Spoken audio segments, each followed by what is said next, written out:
Hey everyone, it's Tom here. Today we're back with another unboxing from Daily Puzzles, so let's get right into it.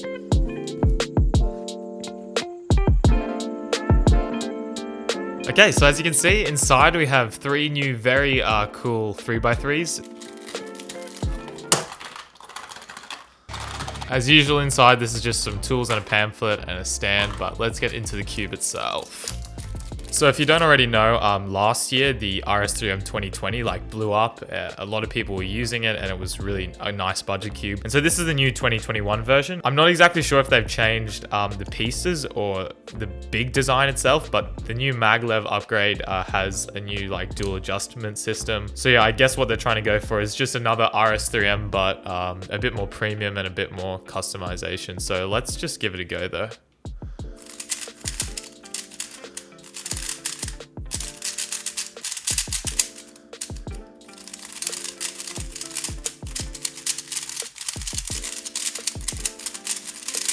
Okay, this is very, very loose, very wild. It feels pretty much like the old one though. So as you can see, it looks like that 7 or 8 step little spring compression system, which the WRM and GTS have had for a while. So I went ahead and tightened it a little bit and changed all of the spring adjustments to the 5th click along and added a little bit of silk in it, and already it feels much better. It's way more controllable, and even though I have tightened it a bit, the performance is still really good, so I quite like how it feels, and I'll probably do some solves on it and see how I go. Okay, so next up, maybe the most exciting thing actually, is the WRM 2021. I believe this box and packaging is the light version, which I actually like because it's less impact on the environment and it's just not so much junk. As you can see, this has a few more tools than the RS3M. We also have this empty little handle which has some different heads you can put in, which look a bit funny at the moment, but maybe there is some use to them. And yeah, let's try the cube itself.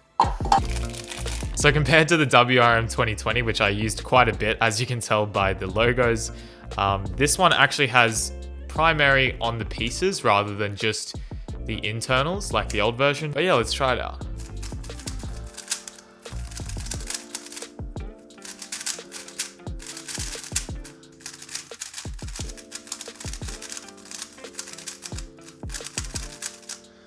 So it's very scratchy and sandy, which reminds me of the really old Moyu cubes where they used to come just terrible out of the box. To me, this feels absolutely nothing like the WRM 2020 or the 2019 for that matter. This plastic feels a lot more like almost cheap plastic. That could just be because it's dry. So as you can see, we still have the standard Moyu dual adjustment system, but I'm not sure if you can see the magnets on the edge pieces have a little 1 to 5 magnet strength, which you can flick around like that really easily. I couldn't find it anywhere in the pamphlet, but I did a quick Google search and 1 is actually the strongest magnet setting, which is set on by default. And it's actually still quite light. For me personally, most cubes I like to have stronger magnets, and this, they're not super weak, but they're definitely not strong.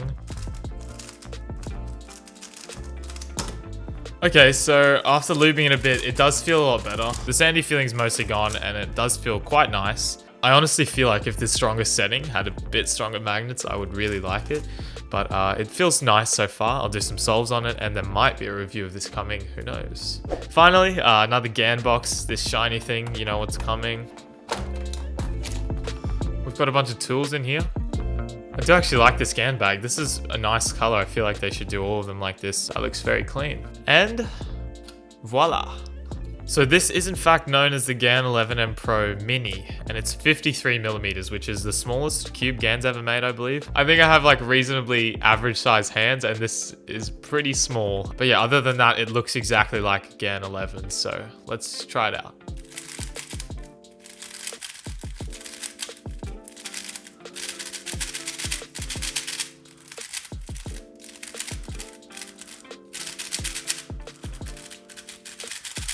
Yeah, so even though this is smaller, it's still a very premium cube. It costs pretty much the same, I believe.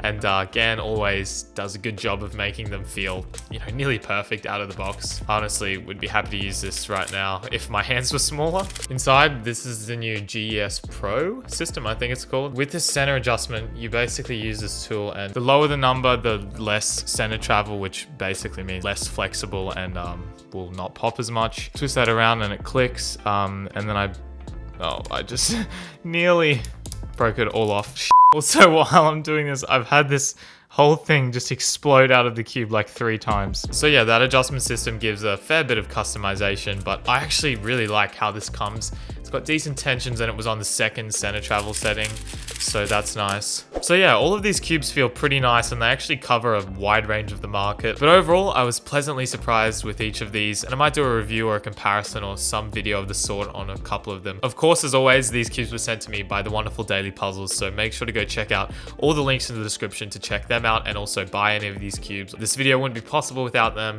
so make sure to go check them out. And other than that, I'll see you all in the next one. Bye.